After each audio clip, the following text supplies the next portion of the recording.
Bonsoir à tous et bienvenue dans cette nouvelle édition de Fénois Jeunesse pour cette semaine. Au programme pour ce soir, nous avons le plaisir d'accueillir Fiafia Noa Kavakava installée en Nouvelle-Calédonie. Elle est aide-soignante à la clinique Quindomanien située dans le quartier de Nouville à Nouméa. Mais ce soir, elle nous parlera surtout de sa passion pour le coaching de santé. Et justement, nous la retrouvons en direct depuis la Calédonie. Fiafia, bonsoir et merci d'accepter notre interview. Bonsoir Kassoa et bonsoir à toutes et à tous. Comme annoncé au sommaire, ce soir, nous parlons surtout de ta passion, la santé, une grande passion pour l'accompagnement en santé, le coaching de santé. C'est quoi? Alors, le coaching santé, l'accompagnement, c'est un partenaire dans un processus de changement comportemental d'un individu. C'est-à-dire, ce processus consiste justement à accompagner un patient ou un client afin qu'il puisse définir lui tout seul ses objectifs et l'aider à identifier que ce soit ses valeurs, ses forces, mais surtout sa motivation pour développer justement de nouveaux comportements ou des attitudes saines et durables. D'accord. D'où vient ta grande passion pour l'accompagnement en santé, Fiafia? La passion pour l'accompagnement santé, déjà à travers le milieu du travail dans lequel je suis, c'est-à-dire en tant que soignant. Mais premièrement, c'est en 2010 où j'ai fait une rencontre avec un groupe de professionnels de santé lors d'un voyage et aux États-Unis. Et le fait d'être avec un groupe de praticiens, que ce soit des médecins, des infirmières, des naturopathes, des diététiciennes, etc., j'ai pu participer à un programme de voyage où j'ai visité des milieux hospitaliers et où j'ai découvert un des plus grands centres de style de vie, de formation, qui aide justement à renverser les maladies chroniques, les maladies métaboliques, ou bien dites de style de vie, c'est-à-dire le diabète, l'hypertension, beaucoup d'autres maladies métaboliques dans lesquelles nous sommes confrontés actuellement. Et comment changer tout doucement avec des programmes. Ces fois, c'est des programmes de quelques semaines, des programmes de quelques mois. Ça dépend de la personne, de comment l'avancée de la maladie. Et toujours aux États-Unis, donc c'est tout en anglais. Et ce que j'ai vécu là à Wildwood m'a aidé justement à prendre goût et justement à avoir une vision claire de la prise en charge de la maladie et l'aspect de la santé dans plusieurs formes. En résumé, c'est un soutien supplémentaire que tu fais pour tout le monde, notamment dans le cas des maladies chroniques. Et ça favorise aussi l'autonomie de la personne pour de nouvelles habitudes de santé afin de mieux s'épanouir dans toutes les sphères de la vie, c'est ça? Déjà, en tant que soignant, tu es à l'écoute du patient. Tu l'observes.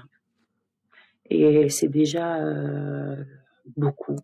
Premièrement, le fait de ce lien-là, ce côté relationnel, dans le travail, que ce soit en tant qu'aide-soignant, infirmière, tu as déjà un travail de partenariat que tu as un contact avec la personne en face. Et c'est comme ça que la chose se fait, c'est-à-dire c'est une relation de confiance entre toi et la personne en face de toi. Et la formation dans laquelle justement dans l'approche et le coaching, dans l'éducation, il y a aussi beaucoup d'aspects qui sont différents. Et c'est ces manières-là, ces apprentissages-là et surtout dans un milieu anglophone qui m'a permis de voir que une approche pratique à l'écoute du patient. Quels sont tes outils de travail pour faire motiver et transmettre justement tes connaissances à ton entourage pour les aider à améliorer leur qualité de vie? Alors, chaque individu, chaque patient ou un client est unique. Chaque personne est unique. Du coup, c'est une adaptation, c'est l'écoute. C'est d'abord dans ta discussion avec la personne et puis comment la personne va t'amener, c'est-à-dire il peut te raconter des choses intimes ou des choses l'histoire de sa maladie. Oui, Tu fais un petit peu une anamnèse et en même temps, la personne a aussi un vécu, c'est-à-dire il y a aussi la génétique et puis il y a l'histoire de la famille. Et tous ces outils-là font que le devoir d'approche et d'accompagnement, c'est par rapport à chaque personne. C'est-à-dire à travers l'écoute, à travers ce que la personne t'apprend. Et les outils de formation ou les outils de travail, c'est les formations que j'ai pu participer. oui. C'est-à-dire les ateliers santé, les conseils de praticiens qui te donnent. Donc je paye en fait des formations pour aller voir comment ça se passe. Je participe à des ateliers pratiques et il n'y a pas seulement que l'écoute, il y a aussi la manière de faire, il y a aussi une connaissance à acquérir. Et il faut avoir aussi des compétences à travers l'expérience. Ta passion, elle est déjà en toi, Fia. Santé mentale et aussi santé spirituelle. Je retiens ça depuis notre dernier échange. Qu'est-ce qui a déclenché en toi quand tu parles de santé spirituelle? Santé spirituelle, en fait, la santé en elle-même, c'est un tout. Il y a la santé physique, il y a la santé émotionnelle, il y a la santé mentale, l'environnement joue énormément et la santé spirituelle joue énormément aussi parce que chaque personne a sa foi, chaque personne a ses croyances et ces croyances-là jouent beaucoup sur les choix, le changement de comportement, d'attitude des uns et des autres. Du coup, on ne peut pas banaliser ou éliminer la santé spirituelle. Je dirais que la santé holistique englobe beaucoup de choses, y compris la spiritualité. Tu interviens de façon globale pour changer les habitudes de vie. Tu accompagnes non seulement la population de la Nouvelle-Calédonie, mais aussi notre population locale évacuée vers Nouméa. Comment ça se passe? Déjà, ça se passe c'est le contact. En fait, je suis toujours heureuse et de voir les gens de chez nous, du Fénois. C'est un honneur de pouvoir s'occuper d'eux, de pouvoir des gens que tu as toujours côtoyés, que ce soit dans l'enfance.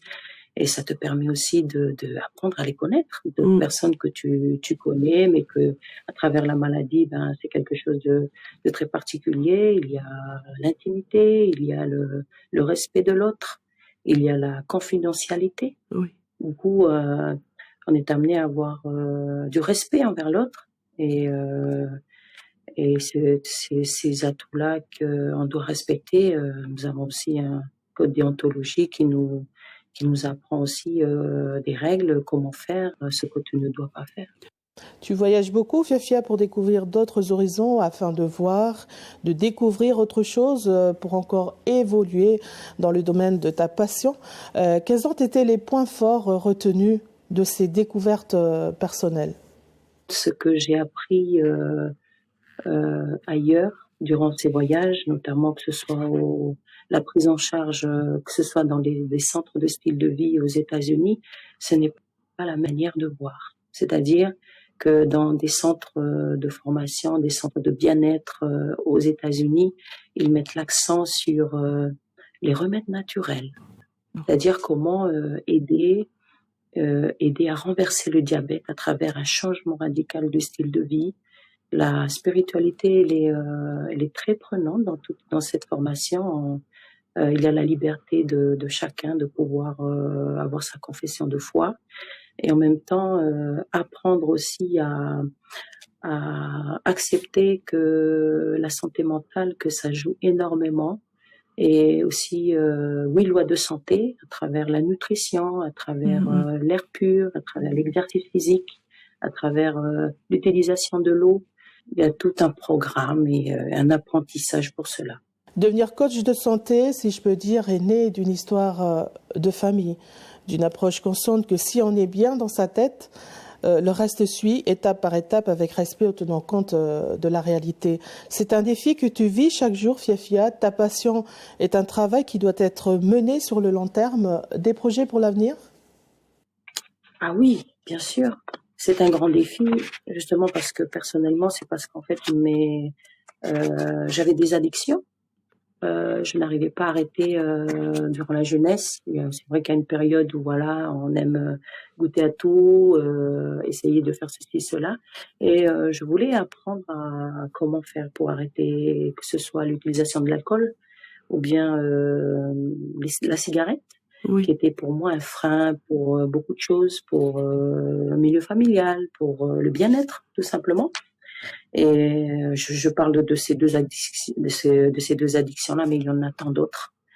Et vu que ça m'a aidé à arrêter, ça a été un élément déclencheur pour pouvoir apprécier et à rechercher d'autres connaissances et d'autres manières de faire. Ça m'a permis aussi d'aider mon papa qui justement était diabétique et qui a eu des problèmes de santé avec le cholestérol, l'hypertension. D'accord. Et avec les formations que j'ai vécues, expérimentées, ça m'a permis de l'aider à pouvoir stabiliser son diabète, à pouvoir tout doucement arrêter les médicaments, et tout en étant suivi par son médecin, et à diminuer les médicaments jusqu'à arrêter les médicaments de l'hypertension, et aussi à changer sa manière de vivre, surtout dans l'alimentation.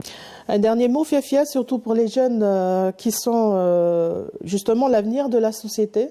Bien sûr, moi je trouve que déjà, Wallis Infotounia, je regarde beaucoup aussi des émissions, j'ai quand même vu qu'il y a beaucoup de Wallisiens de Futounia qui sortent de Wallis et qui apprennent à vivre leur passion, à rêver et à oser vivre leur passion et aller au bout de leurs rêves pour pouvoir les mettre en pratique et avoir un avenir meilleur et qui peut profiter non pas seulement à eux mais à d'autres. Et si j'ai quelque chose à leur dire, c'est de continuer à rêver, mais surtout d'oser et de les mettre tout ce qui est en leurs mains pour pouvoir y arriver, car ça ne peut que les rendre heureux. Et que justement, la sagesse, la connaissance, ça nous sauve. Apprendre et avoir un esprit ouvert, ça permet d'être sauvé, de pouvoir aider, d'être heureux. Merci Fiafia, bonne continuation et à bientôt en Fénois. Quant à vous qui nous regardez ce soir, merci de votre fidélité. Au plaisir de vous retrouver la semaine prochaine.